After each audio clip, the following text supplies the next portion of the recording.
নমস্কার, আমি মধুমিতা ঘোষ।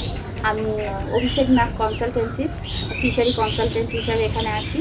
তাছাড়াও আমার একটি পরিচয় আছে। আমি সিএডিসিতে এখন দেগঙ্গা এবং আড়ংঘাটা রানাঘাট প্রজেক্টে আমি আছি বর্তমানে কর্মরত। কনসালটেন্সিতে আমার যেগুলো বলার, আমার ছোটো ছোটো চাষি ভাইদের উদ্দেশ্যে আমার এই কথাগুলো বলার।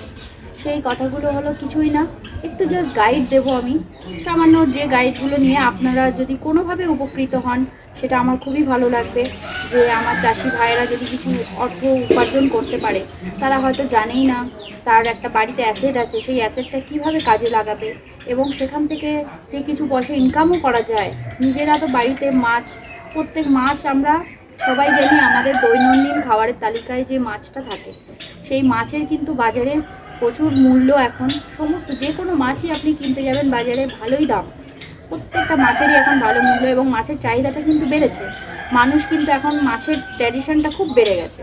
মাংস থেকেও বেরিয়ে এসে কিন্তু বিভিন্ন ভ্যারাইটি অফ ফিশ, যেগুলো মানুষ এখন খেতে পছন্দ করে। যেমন দেখবেন পাবদা ফিশ, বিয়েবাড়িতেও এখন পাবদা মাছ হচ্ছে, ভেটকি মাছ, ভেটকি পাতুরি, ভেটকি ওই চিংড়ি ভাপা, ডাব চিংড়ি, বিভিন্ন ধরনের চিংড়ি মাছের, বিশেষ করে গলদা চিংড়ির এটা, ডাব চিংড়ি একটা বিশাল একটা বাজার।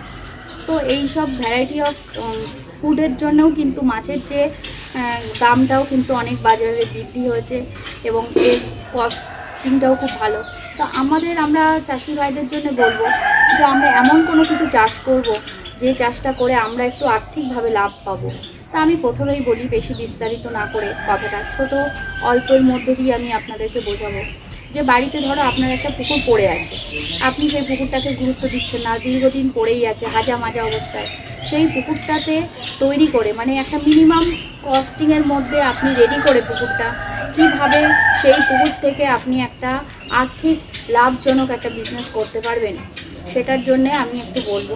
প্রথমেই যেটা করণীয় আমাদের, পুকুরটাকে আপনি একটু নিজে গিয়ে হোক, কয়েকটা লেবার নিয়ে গিয়ে হোক, পুকুরটার চারিপাশটা আগে পরিষ্কার করুন। কারণ মাছ চাষে কিন্তু এটা খুব জরুরি, পুকুর পাড় পরিষ্কার করা, যেটা আমরা খুব গুরুত্ব দিই না। হয়তো ছোট্ট একটা জিনিস ধরেও পুকুর পাড়ে গাছ আছে, ওই কয়েকটা আগাছা আছে, থাক না, কিন্তু এটাও কিন্তু আমাদের মাছ চাষের পক্ষে, মানে মাছ চাষে ভীষণ বড় একটা ভূমিকা নেয়। বিভিন্ন রোগ ব্যাধি থেকে কিন্তু এটা ভীষণ বড় ভূমিকা নেয়। সেই জন্য আমরা এই ছোটো ছোটো জিনিসগুলোকে আমরা ছেড়ে চলে যাই। প্রথমেই বলবো, পুকুর পাড়টাকে ভালো করে পরিষ্কার করুন। পরিষ্কার করার পরে যেগুলো আপনার মনে হচ্ছে পাতা ঝরা গাছ আছে, আপনার পুকুরে দীর্ঘদিন ওই পাতাগুলো পড়ছে এবং জলের মধ্যে পড়ে পচে দুর্গন্ধ হচ্ছে, জলে গ্যাস হচ্ছে, ওই পুকুরে আপনি মাছ চাষ করতেই পারছেন না। তাহলে তার কিন্তু মেন একটা কারণ, পাশের যে পুকুরটার পাশের যে গাছটা আছে, হয়তো দেখা যাচ্ছে আপনার শিরীষ গাছ আছে, সেই পাতাটা আপনার পড়ছে, দীর্ঘদিন পড়ছে, আপনি বুঝতেই পারছেন না কেন চাষ হচ্ছে না। সেই গাছটাকে আমি বলবো না গাছ কেটে দিতে, সেই গাছের পাতাটা যাতে না পড়ে তার জন্য একটা নেটিং করুন, উপরে একটা নেটিং করুন। তার জন্য কিছু খরচা হবে, কিন্তু সেই ওইটুকু খরচা করলে আপনি যে কতটা লাভ পাবেন, সেটা আপনি নিজেই হাতে নাতে দেখতে পাবেন। যে নেটিং করার ব্যবস্থাটা করতে হবে আপনাকে, যাতে পুকুরে নেটিং করলে আরও একটা জিনিস হয়, বাইরে থেকে যে বিভিন্ন রকম পরিযায়ী পাখি, বক, কাক, তারা পুকুরে এসে বসে, তাতে কি হয়, তাদের কিন্তু পায়ে করে এবং তাদের ঠোঁটে করে বিভিন্ন রকম পুকুর থেকে জার্মগুলো বা বিভিন্ন ভাইরাসগুলোকে ক্যারি করে। সেটা আপনার পুকুরে যখনই বসবে, তখনই কিন্তু সেটা আপনার পুকুরে রোগ বিস্তার করবে। একটা পাশের পুকুরে একটা ভাইরাস ঘটিত রোগ হয়েছে, সেখান থেকে একটা পচা মাছ খেতে খেতে পাখিটা এসে আপনার পুকুরে যখনই বসবে, সেই রোগটাকে ছড়াবে। তো এই রোগ কন্ট্রোল করার জন্য কিন্তু নেটিং সিস্টেমটা খুব বেশি কাজে দেয়। তো এই জিনিসটা, এই ছোটো ছোটো টিপসগুলো করুন। তারপরে কি, পুকুরটাকে প্রথমে আগে ভালো করে পরিষ্কার করার পরে আপনার যে পচা জলটাকে তুলে বার করে দিন, একটু খরচা করুন। করার পরে জলটা তুলে ফেলার পরে আপনি যে হাজা মাজা মাছগুলো আছে সেগুলোকে বাজারজাত করুন, কিছু পয়সা আপনার চলে আসবে। সেইটা দিয়ে আপনি পুকুরের নিচের যে তলদেশটাকে অনেক দিন ধরে গ্যাস হয়ে আছে, অল্প কিছু যদি পারেন, কিছু মাটি, মানে 1 ফিট মতো মাটিটাকে আপনি তুলে নিন। নেয়ার পরে ওই পচা কাদাটাকে নেওয়ার পরে যেটা আছে সেটাকে ভালো করে রোদে শোকান। চৈত বৈশাখ মাসে দেখবেন সবাই রোদে পুকুরটা শোকায়। তাতে কী হয়, নিচের যে ভারী বিষাক্ত যে গ্যাসগুলো থাকে সেগুলো বেরিয়ে আসে। তাতে কিন্তু আপনি আগামী 2 বছরের জন্য কিন্তু আপনার পুকুরটা খুব ভালো রেজাল্ট দেবে। তো আপনি সেই গ্যাসটাকে ভালো করে ফাটিয়ে নিন। নেওয়ার পরে একটু চুন প্রয়োগ করুন, করে পিএইচটাকে বাড়ান, মাটির পিএইচটাকে মেনটেন করুন।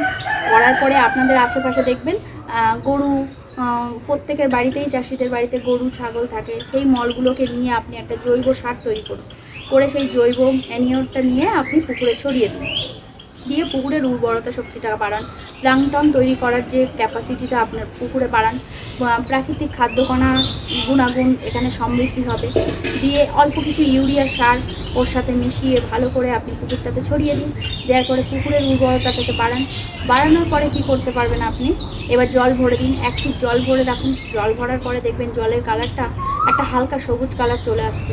তখন যদি মনে করেন আপনি ডিম পোনা ছাড়বেন, তাহলে কিন্তু আপনাকে পোকা মাকড় যে নিধন করার ব্যাপারটা সেটা করতে হবে।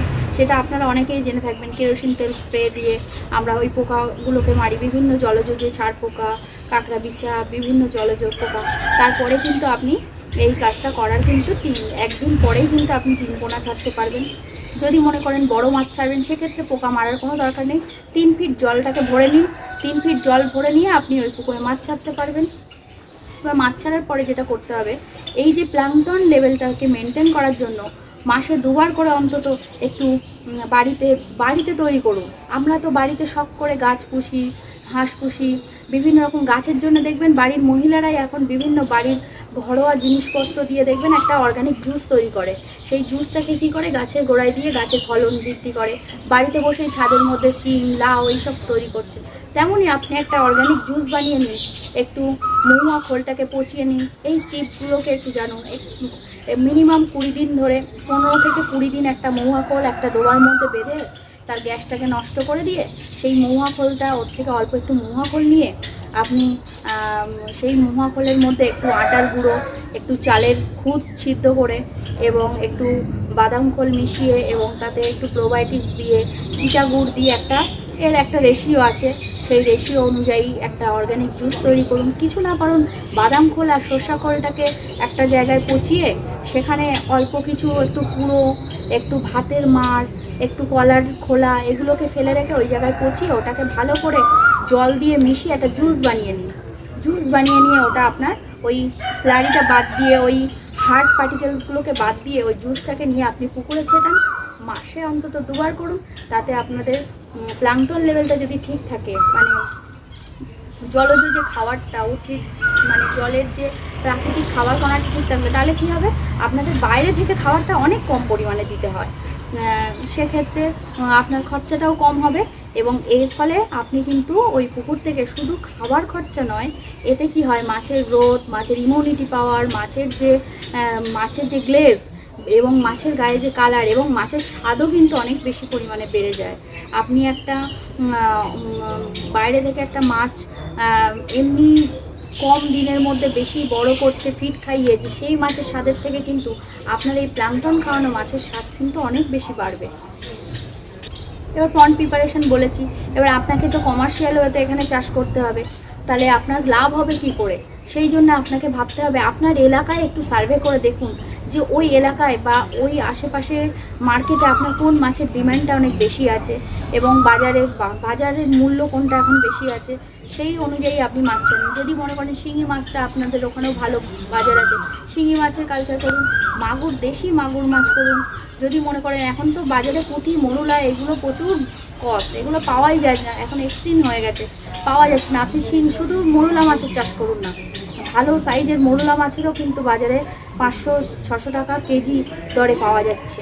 তো সেই ধরনের মাছগুলো চাষ করুন। মনে করলে পাবদা মাছ চাষ করুন, কারণ আপনি যেভাবে পুকুরটা রেডি করছেন এখানে পাবদা মাছ এই প্লাঙ্কটন লেভেল ঠিক থাকলে কিন্তু আপনি এই ভ্যারাইটি অফ ফিশ কালচারগুলোও কিন্তু আপনার পুকুরে খুব ভালো হবে। তো এইগুলো আপনারা নিজেরা নিশ্চয়ই বুঝতে পারছেন যে এই কালচারগুলো করলে আপনার লাভ হবে। এবার সেখানে আপনাকে একটু জেনে নিতে হবে 1 বিঘা প্রতি আপনি কতটা মাছ ছাড়তে পারবেন।